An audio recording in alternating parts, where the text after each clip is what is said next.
Hapa ni katika kijiji cha Ifewara mwaka 1948. Kuna familia moja akazaliwa kijana mdogo ambaye anapenda shule kweli kweli, lakini changamoto za kimaisha na umaskini katika kijiji chao kunamfanya asitimize ndoto zake. Na kuomba kitu kimoja kabla tujaanza mzigo wetu, na kuomba tu subscribe na kubonyeza alama kengele ili miongoni mwa watu ambao wanapata recap za kutosha kutoka hapa Shy TZ Movie. Mimi ni Shy TZ, let's go. Hii ni familia ya mzee Adeboye. Mzee huyu amejaliwa kuwa na watoto wengi kweli kweli, huku akiwa ameoa wake wawili, ambapo jumla ya watoto wake wapo watoto 10. Hapa mzee Adeboye katoka kwenye matembezi yake kaja nyumbani na mwamvuli, kwani vitu kama hivyo ni adimu sana katika kijiji chao kutokana na umaskini walionao. Baada ya kufungua mwamvuli, familia yote ikashangilia, lakini baada ya hiyo kukoma akampa mtoto wake mdogo hapa ambaye ni Adejare. Baada ya kumpa Adejare ikawa kama ugomvi hapo nyumbani, kila mtoto anauhitaji huo mwamvuli. Bwana, hapo nyumbani kilichoendelea ni minuno tu kwa watoto wengine ambao waliona kama mwenzao anapendelewa. Hii ni siku nyingine anashuka mtoto mmoja ambaye ni mtoto wa headmaster katika kijiji hicho, anatoka mjini baada ya kuhitimu masomo yake, na Adejare akatamani sana kwenda kwenye sherehe hiyo ambayo ni ya kusherehekea kuhitimu kwa masomo kwa mwamba huyo, lakini dada yake alikuwa hahitaji kabisa kwenda huko. Lakini siku iliyofuata Adejare akaja nyumbani anakimbia, anamwambia bi mkubwa kwamba nimechaguliwa katika shule ya Ilesa Grammar School. Mama akamuuliza itakuwa ni free ama utakuwa unalipia? Lakini Adejare akamwambia kwamba itakuwa ni ya kulipia. Mama akakosa hata raha baada ya kusikia kwamba kuna malipo. Alikuwa anajua labda ni free ampeleke mwanae. Lakini dogo akamwambia mama yake, ndapo mtu nipeleka shule, mimi sitaweza kule ndapo mtu nipeleka shule. Bwana, msimamo mkali huo. Lakini baada ya hapo wanaonekana wanakula familia nzima. Lakini baba akauliza Adejare yuko wapi? Akasema hayupo maeneo haya, lakini amekataa kula kabisa baada ya kusikia kwamba hatutaweza kumpeleka shule ya Ilesa Grammar School. Lakini mwamba anaonekana huku akiwa na mawazo kweli kweli, lakini anarudi nyumbani akiwa amechoka kweli kweli kwa sababu hapati chakula cha aina yoyote. Baadaye mama akaja kuzungumza na mume wake, akamweleza kuhusiana na hali ya mtoto wao. Lakini baadaye baba akasema kwamba nitauza kondoo wangu kwa ajili ya kwenda kumsomesha mwanangu. Lakini mama akashtuka kweli kweli baada ya kusikia kwamba anauza kondoo, maana ndo akiba pekee iliyobaki. Akimuuza huyo kondoo, manake watabaki hawana kondoo tena hapo nyumbani. Basi mzee alifanya hivyo kwa kumuuza kondoo wake, na kisha wakamsindikiza kwenda kupanda gari kuelekea mjini kwenye shule ya Ilesa Grammar School. Na hapa familia inamwaga, ni huzuni kweli kweli. Lakini mwamba wa kuitwa Adejare akafika katika shule ya Ilesa Grammar School. Lakini kilichomfanya kuwa pekee shuleni hapo, mwamba aliingia bila viatu. Maana ni kwamba hakuwa na uwezo hata wa kununua hicho kiatu. Hii siku nyingine kunaonekana principal mpya anajitambulisha, anaitwa Kanoni Akinyemi. Akawa anaambia kuhusiana na shule imeanzishwa mwaka 1934. Mwamba anaonekana darasani akajitambulisha jina lake rasmi kabisa. Nyumbani walikuwa wanamuita Adejare, lakini wanafunzi wenzake kama kawaida walikuwa shampachika jina lake ambalo ni mwanafunzi ambaye hana viatu, wanamcheka tu wenzake. Mwamba akajitambulisha kwa jina la Enoch Adejare, akaambiwa jibu swali ambalo limeandikwa ubaoni hapa. Lakini mwamba wala hakuchelewa, akamjibu mwalimu, lakini mwalimu hakuamini. Akamwambia njoo mbele utuonyeshe namna ambavyo ulivyopata jibu. Jamaa akaenda kufanya mahesabu pale ubaoni. Bwana, mwamba akapita mle mpaka akamwambia wanafunzi wenzake wampigie makofi. Mwamba akili anayo ya kutosha kweli kweli. Lakini siku iliyofuata akaenda kwa principal Akinyemi. Akinyemi akamwita Enoki kwa ajili ya kumpa taarifa ambazo zimetokea nyumbani. Baba yako. Akaona shangaa, baba yangu amekuaje? Taarifa gani yani? Akamwambia baba yako amefariki dunia. Jamaa ikamchanganya kweli kweli kuhusiana hiyo taarifa. Baadaye wanaonekana wakiwa wanaelekea msibani, lakini akakuta mama yake mzazi analia kweli kweli baada ya baba yake kufariki dunia. Lakini principal baada ya kurudi nyumbani akamwambia, najua mpaka sasa hivi huna mtu wa kukulipia ada, sijajua utafanyaje. Lakini Enoki akamwambia sina mtu mwingine wa kunisaidia. Mwalimu akasema kwamba tutakusaidia hapa, lakini tutaingia mkataba kwamba utasoma mpaka umalize na mwisho siku utaanza kulipia ukianza kufanya kazi hapa hapa. Mwamba akakubali, akasema huo ni msaada mkubwa sana kwangu, na kisha akamruhusu kuendelea na masomo. Baada ya kipindi kadhaa kupita, mwamba akaendelea kufanya vizuri katika masomo yake, hasa katika somo la hesabu. Na hapa katika sherehe ya kuhitimu masomo yake ya sekondari akawa mwanafunzi bora katika somo la hesabu. Mama yake alifurahi kweli kweli, kwani naye alikuwepo katika mafanikio ya mwanae. Mama akafurahi na akamkumbatia mwanae baada ya kutangazwa mshindi na kupewa tuzo ya mwanafunzi bora wa somo la hisabati. Na mwamba wakapiga picha ya pamoja ya darasa ambalo amemaliza, na kisha maisha mengine yakaendelea.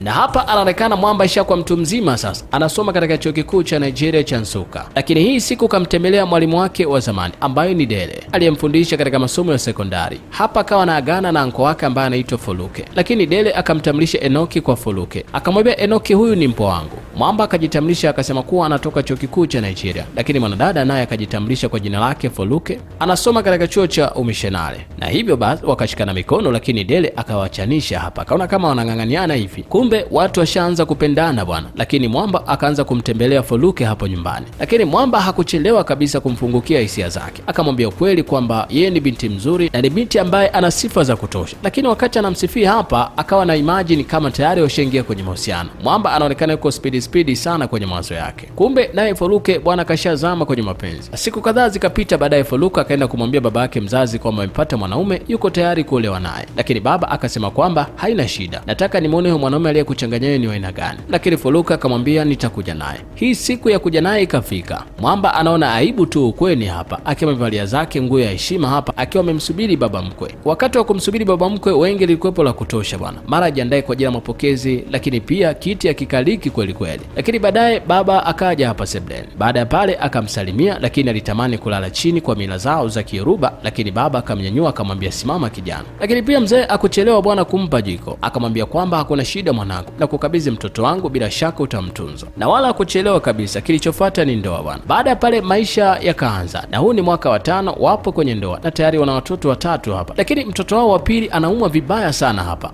Mwanamke akamleta hapa kwa mume wake, akawa anamwambia mtoto amechemka hatari, yani anajisikia vibaya kweli kweli, tunaweza tukampeleka kliniki. Lakini Mwamba akasema sina pesa hata kidogo, yani manake hapa niko empty kabisa, sina chochote yani. Lakini mama akasema kwa tutafanyaje sasa, tutakiwa tumpeleke kliniki akatibiwe mtoto apate nafuu, manake joto ni kali sana katika mwili wake. Lakini jamaa afanyaje sasa, anapitia maisha magumu sana. Lakini maamuzi aliyoenda kuyachukua ni kwenda kwa mganga bwana, kwa ajili ya kuhakikisha anatengeneza njia zake bwana, maana life ni ngumu kweli kweli. Lakini kwa mganga akaambia kwamba alete mbuzi mweusi, na huyo mbuzi mweusi asimsafirishe kwa gari, manake atembee naye kwa miguu. Mwamba akaondoka kwa mganga na kisha kwenda kutafuta mbuzi mweusi. Lakini baada ya kumpata mbuzi mweusi, anakuja naye kwa mganga, akamkuta mganga kalala amechoka, yuko hoi kweli kweli, manake mganga naye kumba naumwa bwana. Lakini mganga akamwomba akamwinua huyo mganga, na kisha Mwamba akaondoka, akaona mwachie tu mbuzi azurule anakopajua yeye, aondoke tu, kwa sababu hakumsaidia chochote kwa mganga. Baada ya pale akakutana na mjomba wake Eneka. Mjomba wake Eneka akamshauri kuhusiana na kwenda kanisani, lakini mshikaji hakuamini kabisa kuhusiana na kanisa, kwa alichukulia kawaida sana kuhusiana na huu ushauri. Lakini baada ya pale mjomba wake akampeleka mpaka katika bango la kanisa, akamweleza kuhusiana na shida yake, kwani alizarau sana mazingira ya kanisa hilo. Lakini akamwambia mazingira haiwezi kuwa suluhisho ya matatizo yako, bali imani yako ndio ambayo inaweza kukuponya kupitia hili tatizo. Hii ni siku ambayo amekuja kanisani akiwa amevaa sare na mke wake, lakini ni kama hawaamini hivi, wanaangalia kwa macho hivi ya kutoamini, ni kama amekuja kupoteza muda hapa. Lakini mchungaji aliposimama akawa anahubiri maneno ambayo yanawagusa wao tu, yani ni kuhusiana na issue ya kumrudia Mungu, kutoka kwenye giza na kuja kwenye nuru na kuamini Yesu Kristo. Alihubiri maneno mengi sana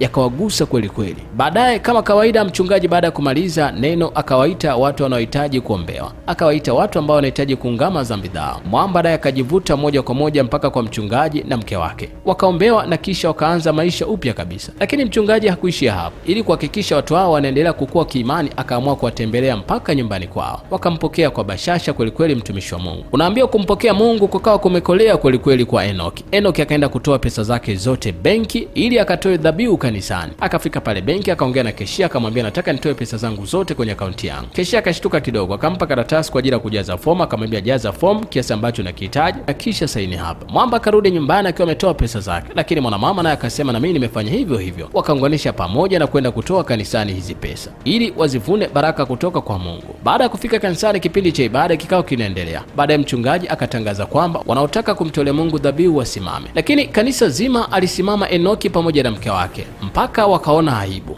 wakaona warudi bwana kukaa. Lakini mchungaji akamwambia simameni. Kilichofuata akawapongeza tu kwa kila ambacho amekifanya. Lakini baada ya kumalizika ibada, mchungaji alimwita pembeni Enoki na kumshirikisha kwamba anatakiwa awe mchungaji katika kanisa hilo. Lakini Mwamba akawa nyumbani na discuss hapa na mke wake, akawa anasema kwamba kuna taarifa mbaya nataka tuzijadili hapa, lakini taarifa mbaya kutoka kanisani kuhusiana na huduma. Lakini Mwamba anasema ni taarifa mbaya. Mke wake akawa anamuuliza taarifa gani mbaya? Baada ya kusikia kwamba ni kanisani ameambiwa kuwa mchungaji, mwanamke akacheka bwana. Lakini Enoki akamwambia mke wako unachekea nini? Tayari Mwamba kaanza maombi hapo ili kuvunja kila kitu kuhusiana na mpango wa mchungaji kwamba awe mchungaji. Akawa anaomba kwa ajili ya kuvunja hii. Wakati wengine wanaomba kwa ajili ya kuvunja matatizo, yeye anavunja tatizo la kumtumikia Mungu bwana. Ni kama ameweka sawa tu mpango wa Mungu wa yeye kuwa mchungaji. Hapa kanisani akatangazwa rasmi kama ni mchungaji mteule. watu wakashangilia tu, lakini yeye anashangaa tu kwamba hii imekuwaje tena. Jamaa akawa anatoka kinyonge sana kwenda mbele, lakini baada ya ibada akawa anamlalamikia tu hapa pasta, nimekuwaje mimi sijatimia, nafaa vipi kuwa mchungaji? Akamwambia Mungu anakuja kwa wale ambao hawajatimia ili kuja kuwakamilisha, kwa maana yake wewe unafaa kabisa kuwa pasta. Baadaye akamwombea pale, akaondoka nyumbani. Hii ni siku nyingine ya pili. Pasta akawa anamuelekeza namna ya kusimama mbele, namna ya kuhubiri, namna ya kuongoza ibada na kila kitu, na namna ya kuisoma Biblia. Lakini pia wakawa wanamweka katika maombi wakiwa majumbani kwao. Lakini baadaye mpangaji mwenzake akaja anamuuliza mwenzake, hivi kuna mashine gani humo ndani? Mbona kama kunasikika kelele? Mna mashine aina gani ambayo mnaitumia humo ndani? Unajua nimesikia kwamba kuna kelele humo ndani mpaka ardhi inatetemeka, yani sijui kuna nini yani. Jamaa akamwambia humo ndani mimi sina mashine yote. Kumbe bwana, ni maombi ambayo yanaendelea humo ndani yanasababisha mtikisiko ardhi ambayo umetokea katika nyumba ambayo mwamba kapanga kawaleta wachungaji hapa ndani. Lakini mwamba rasmi sasa huduma ikaendelea, akawa mchungaji kweli kweli, akawa anaombea watu, anaponya watu hapa. Lakini mwamba sasa akaamua kurudi nyumbani kwao. Wakafurahi kweli kweli kumuona kwa mara nyingine ndugu yao, tayari kashakuwa mchungaji. Mama kafurahi sana siku hiyo. Lakini upande wa baba yake wa kiroho hali yake ni mbaya sana, anazungumza tu hapa na mke wake, huku akiwa anazungumza mambo ambayo hataeleweki. Si unajua mtu akitaka kukata roho mambo yanakuwa mengi kweli kweli. Lakini mke wake akawa anamwambia kwamba wazee wa kanisa wapo wanakuombea bwana ili ukae sawa. Lakini mzee akawa anauliza tu sasa hivi ni saa ngapi? Wanamjibu, lakini bado hali yake ni ngumu bwana.